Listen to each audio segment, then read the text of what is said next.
Hello everyone and welcome back to Don's TV after a 4-0 victory against Swindon against Swindon Town. We're joined by Ali Al-Hamadi and Rob Boyce. Ali, first off, how was that? Yeah, just everything we set out to do before the game. Really, we knew that they're a ball playing team. I think was that 6 wins on the bounce at home or 5? One of the two. I think it's 6 now. So I feel like we're making this place a bit of a fortress now, and teams don't like coming here because I think you've seen at the end there, 93rd minute, and we're just like a pack of dogs just getting after the ball, and we just look so fit at the minute with all the games, and yeah, we've not touched wood, we've not even got any injuries, so the medical team are doing a great job. I think we're just everyone's doing a really good job all over the place from top to bottom. So yeah, I think I said a few weeks ago on Twitter it's the season marathon, and I think we'll be up there definitely. We're just ticking away slowly under the radar at the moment. Absolutely, sort of slowly climbing up that table, aren't we? Back in the playoffs. Yeah. What a fantastic way to come from obviously last season with a bit of challenge, and we come in this year really stuck in. When Swindon came today, what were your thoughts ahead of that? Well, I've had a bit of a hit list, to be honest, because last season we lost, I think it was 5-0, yeah, and I still can't remember that game I had. Then I had a few of their players in my ear all game last time they came, so it was nice to get one back on a few of them.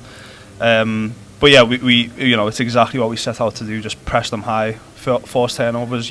People see what we've done to Notts County here a few weeks ago, so it was literally just similar kind of game to that, to be honest. And we should have really been probably a few more goals up at half time, but yeah, we've done it in the second half, and we're just being really good in both boxes, and that's at this level. If you can, again, simple enough, if you don't concede goals, you score goals, you're going to win more games. It seems like after Ramsgate as well, like we just seem to be pressing so high, and we think you said this to Joe Lewis. How important is that to our game and sort of that high intensity, high pressure? Yeah, it's massive. I think teams in this league, with no disrespect to League Two, it's just they're not good enough to play out all the time. Yeah, we might get through a few times, but if you're pressing teams really, really high and making it difficult for them and getting in their faces, which we do, we're so good at it. That's our identity, I think, as a team now, and that's our biggest strength. So we just need to, whatever team we play against, they know what's coming really, and it's just whether they can handle it or not.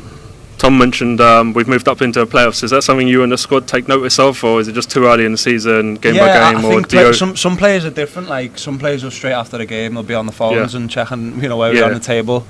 I can't lie, I don't really do that, to be honest. I'm kind of I just take it game to game, and I know it's a long season. I don't think the table will be anywhere as like similar to what it is now. I think you look back at the end of the season, it's going to be some big changes from top to bottom. So it's just really too early to say. Like I said, we just need to keep kind of ticking over and just going under the radar, I think, slightly a little bit. But we'll definitely be up there come the end of the season, I'm sure of it. One of the things I noticed today is second half we seem to switch to 4-4-2 diamond with Neuville alongside you up top. What's the thinking, or did the gaffer say to you at half time? Why did we make that switch? Yeah, no, I think credit to the gaffer today, because you got it spot on with all the formation tactics. I think that's something that he's been in a lot of games this season, really, really on spot on with it. Especially Notts County when we that's exactly. So at half time we noticed that they switched to the diamond as well. So we just thought, let's just match them. We if they want to kind of do that, we'll just go man for man and show them we can dominate them that way. So yeah, it was probably a bit of an ego thing as well, I'm guessing, from Gaffer's point of view.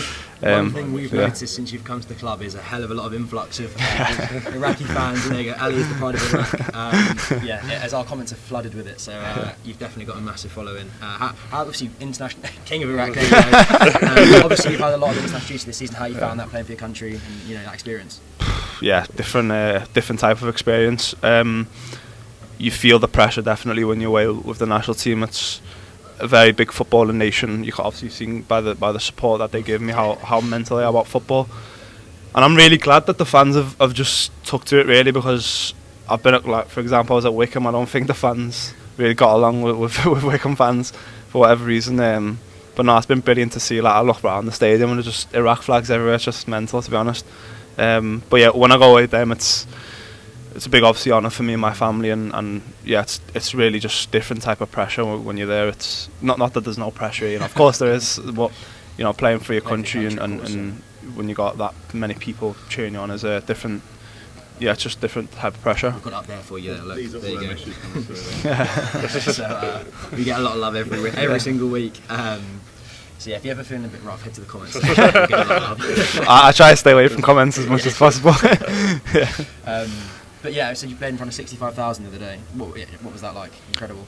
Yeah, I think I said in an interview the other day, we obviously played at Stamford Bridge, and a lot of Chelsea fans didn't like what I said the other day, but I didn't mean it in that way. It was just genuinely, I stepped out at Stamford Bridge, and stepping out in Basher in front of the fans was just, I've never experienced anything like that. And yeah, just thinking back on it now, the energy from the fans, the intensity, you can't hear yourself think really throughout the whole game. So yeah, it was just crazy, surreal, and hopefully that's just the first of many games playing there. Absolutely.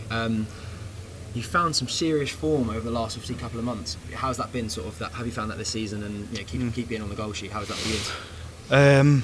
Yeah, I went through obviously a phase at the start of the season where I wasn't probably scoring as many as I was, but I knew I was getting in the right positions, and I know it's probably a cliche saying that. Probably everyone says, keep getting in the right positions, you're going to score, but it's true. That's where you got to work on, and I get myself into some really good positions, I think, and my teammates obviously find me. So yeah, I'm quite level-headed off the pitch as well. I can be, I do wear my heart on my sleeve, but at the same time I've got good perspective, and I think when you're not scoring goals, you need to be able to you just need to be cold and kind of cool as ice, and don't show weakness, because a bit like Jake Reed after he scores, walks out.